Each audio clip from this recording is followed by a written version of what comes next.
Good morning, folks. Aloha. I want to talk about the concept of this concept of Latin words, carpe diem.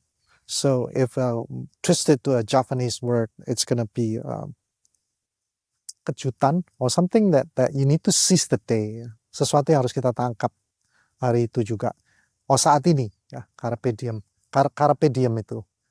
So it's seizing the day. How do you seize the day?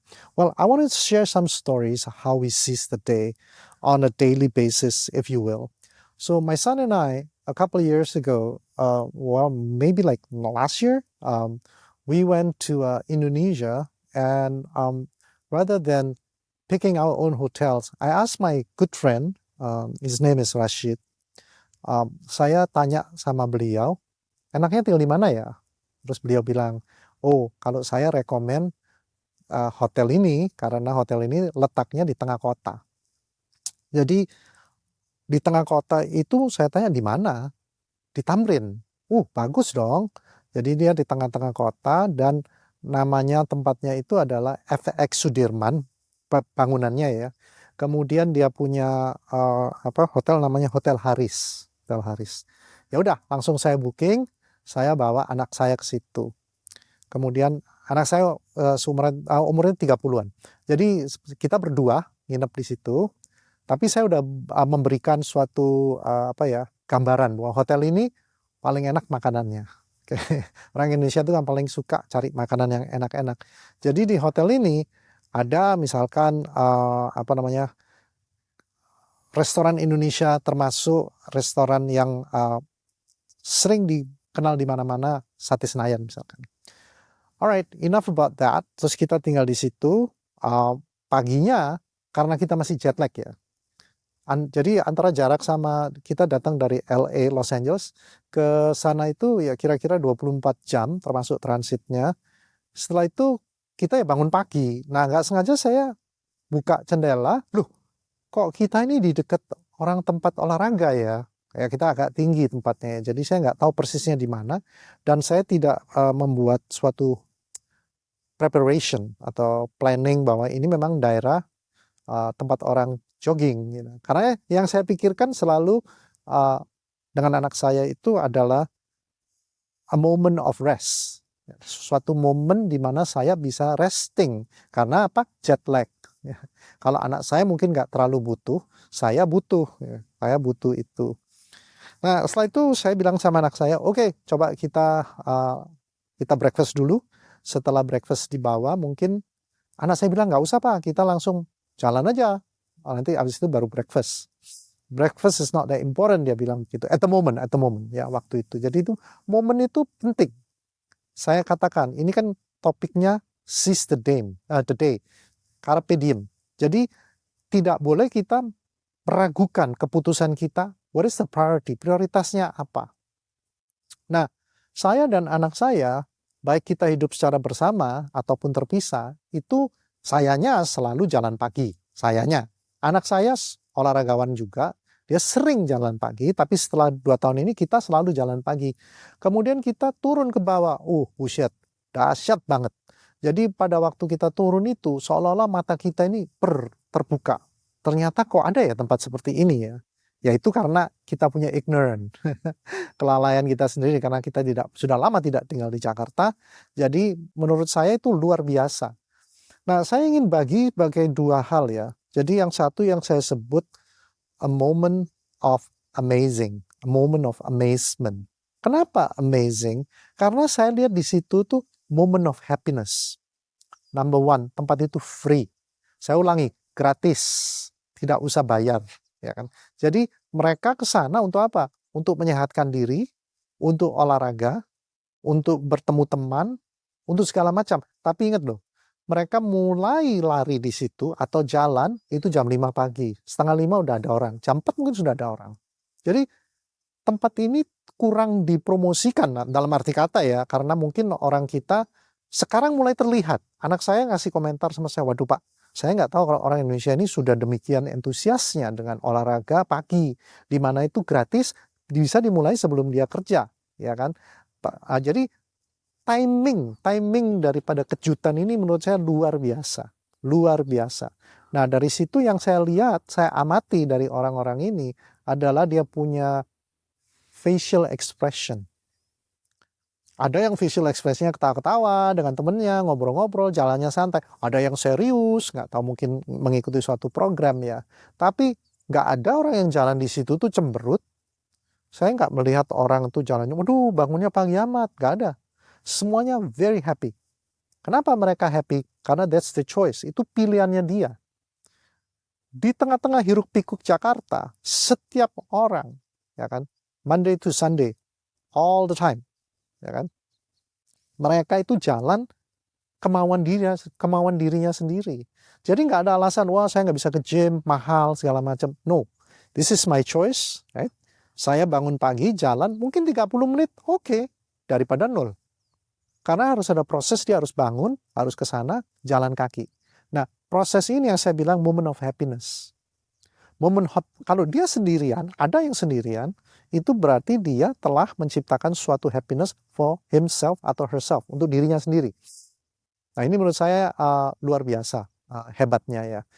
Makanya kadang kita tuh selalu mengabaikan keunggulan suatu tempat, di mana kita hanya mencari sesuatu yang hebat, sesuatu yang menarik, sesuatu yang menurut kita wow. Padahal kita sebenarnya nggak terlalu enjoy, ya kan. Salah satunya adalah faktor keuangan juga kan. Dimana kita tinggal di hotel ini bukan hotel top ya, maksudnya ya lumayan hotelnya. Harganya kira-kira $60-70, sekitar segitu.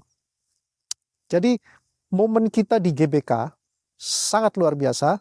Untuk teman-teman yang belum pernah tinggal di situ, saya usulkan untuk tinggal di situ. 1 malam aja, nggak usah lama-lama. Dan Anda akan merasakan kehebatan dari hotel itu. Kedua, setelah itu kita lanjut lagi. Besoknya kita ke different timing ya. Hotel yang lain lagi. Dimana saya ini ceritanya jadi tour guide anak saya. Dimana kita tinggal di hotel namanya Mercure Pantai Indah Kapuk. Saya ulangi, Mercure Pantai Indah Kapuk. Itu kalau orang nggak ngerti perhotelan, dia bilang, oh di mana itu ya? Taksinya juga kadang-kadang bego. Ya waduh, di mana tuh hotel? Padahal kan udah ada Google. Seharusnya mudah hotel itu. Dan enaknya hotel itu di dalam mall. Di dalam mall, ya kan? Sana ada 2 hotel, satu namanya Swiss Hotel, yang ini Mercure Peak, lebih murah 30-40 dolaran per malam. Breakfastnya luar biasa. Okay. Kemudian dia punya lokasi superior, ya kan? Kita turun ke bawah itu ada rentetan jual makanan, restoran. Ada depot, ada restoran, ada yang jual pisang goreng, macam-macam. Nah, di situ ada satu restoran favorit saya, namanya Sate Senayan. Jadi pagi pertama itu, karena kita baru turun dari pesawat, badan saya tuh berasa dingin. Jadi saya masuk kamar, nggak pakai mandi, nggak pakai apa, langsung masuk tempat tidur, bed, langsung plek, hilang. Dan sampai besok pagi. Begitu saya bangun pagi-pagi, saya kedinginan. Saya lihat anak saya kok masih tidurnya nyenyak ya. Nanti dibangunin nggak enak kan. Jadi ya udah, saya cuman pamit aja. Saya turun dulu ya, saya kedinginan. Langsung dia bangun. Mau kemana Pak? Karena saya kedinginan, saya harus turun cari makanan. Oh, oke.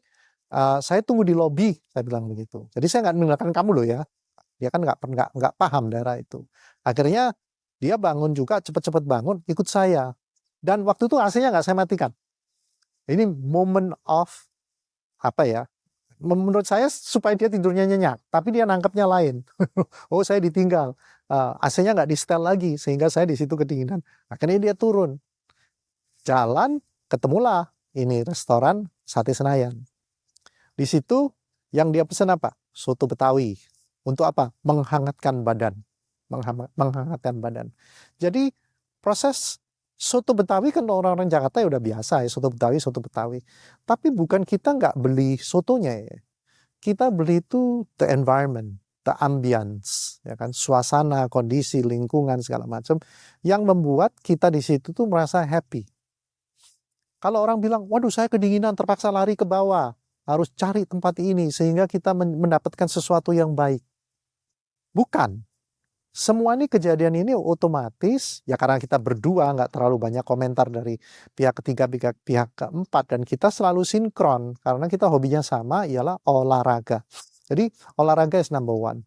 Number two, food. Food itu penting untuk makanan kita, supaya kita next setelah makan itu bisa punya energi yang luas, yang dalam ya, yang panjang.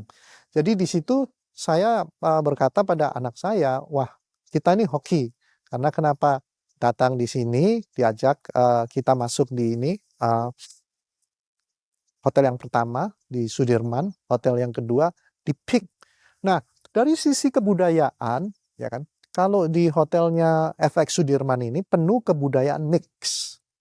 Mix dalam arti kata dia ada yang saya katakan tadi, Sate Senayan, ya kan, ada restoran-restoran lain yang cukup robust. Robust itu cukup mewakili, ya, cukup dahsyat. Semuanya ada di sana. Jadi orang kalau dari luar dia masuk di hotel ini nggak bisa komplain. Wah nggak enak tuh, nggak ada makanannya. Enggak, ini restoran ada makanannya. Banyak macamnya dan harganya sangat reasonable untuk standar Jakarta ya. Dan di pantai, jadi kebudayaan itu terlihat bahwa Jakarta ini sebenarnya kota kosmopolitan. Ya, jadi kita nggak boleh khawatir kalau untuk mau kerja working from the hotel atau working from anywhere, itu sangat tepat lokasi hotel ini dan servisnya luar biasa bagus. Luar biasa bagus. Jadi setelah itu, oh ya satu lagi, anak saya butuh angkat besi kalau pagi. Nah di hotel ini dia punya fasilitas. Itu sangat penting untuk anak saya, kriterianya Pak, kalau cari hotel yang cari ada yang angkat besinya ya. Oke, udah, terus dia bisa angkat besi di situ, very happy, happy moment, happy moment, happy moment. Kemudian saya bertemu dengan teman saya, kembali lagi ke FX Sudirman, itu bahwa di situ saya ketemu teman saya, alumni dari Amerika, dua-duanya perempuan, cewek, dan moment of happiness kita tuh pernah direkam oleh teman saya ini selama sejak pertama kita berpisah tuh tahun 84. Itu ada foto kita bertiga, saya selalu di tengah karena duanya cewek ya. Waktu itu kita ngambil S2 di Amerika. Kemudian setelah itu dipotret lagi kalau nggak salah tahun 2019, waktu saya datang ke Indonesia berkunjung, dan sekarang udah 2025 waktu itu saya waktu di foto. Nah di situ jelas terlihat bahwa meskipun kita sudah aging, menua, tapi momen kebersamaan kita ya luar biasa. Karena dari 84 ke 2026 itu berapa tahun? 22 years, long time. Jadi persahabatan kita ini bukan persahabatan kemarin, tapi yang kita pelihara. Ya meskipun kita jauh, tapi tetap dekat di hati. Nah dari sini anak saya terkejut. Loh, Pak, ini teman Papa dari mana ini? Dari universitas. Sampai sekarang. Mereka punya keluarga, saya punya keluarga, tapi bukan berarti kita tidak bisa terus-menerus berkesinambungan hubungan kita. Ini yang disebut moment of friendship. Ya kan? Momen persahabatan. Momen persahabatan itu tidak perlu kita berkumpul setiap hari, nggak perlu. Yang penting kita ada kedekatan di hati. Ya kan?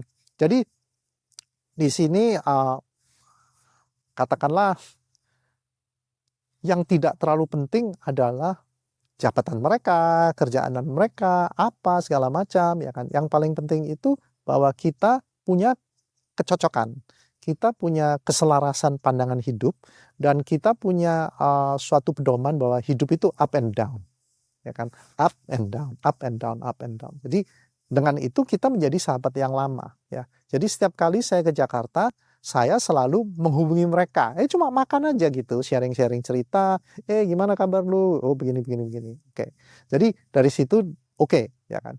Nah, ini cuma sharing aja ya, moment of happiness. Secara finansial, ini kita ngomong secara finansial ya.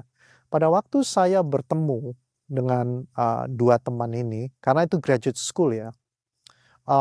Mereka waktu itu umurnya mungkin about I don't know, late 20, something like that.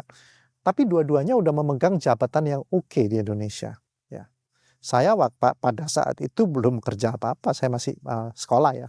Jadi mereka sangat humble, dan mereka berkata pada saya bahwa ya, one day you'll be in our place. Satu hari kamu akan di posisi saya ini sebagai manajer, satunya di bank besar, bank asing, dan satunya lagi juga di bank. Jadi dua-duanya bankers basically ya, yang pegang duit, dan endingnya mereka nggak usah kerja ya karena husbandnya lumayan. Jadi mereka udah nggak perlu kerja lagi sekarang. Jadi ceritanya kita aja yang masih kerja ya. Kalau arti kata kerja untuk menyumbangkan knowledge kita ke masyarakat. Jadi poin kita apa? Bahwa sesuatu yang terjadi di lingkungan kita, itu kita harus berani seizing the day. Seizing the day. Jadi kita tangkap waktu itu, waktunya nggak lama. Mungkin kita waktu itu lunch, maybe overall 2 hours, 2 jam, sekitar itu. Dan it was very nice to have that kind of relationship, that kind of interactions untuk dengan teman-teman ini, supaya kita bisa lanjut lagi untuk ke masa selanjutnya. Mudah-mudahan ya kan, di umur saya ini setiap tahun kalau saya pulang tetap bisa bertemu dan tetap bisa cerita-cerita, tetap bisa sharing. Oke, mungkin saat ini yang saya mau cover itu dulu. Terima kasih teman-teman. Aloha.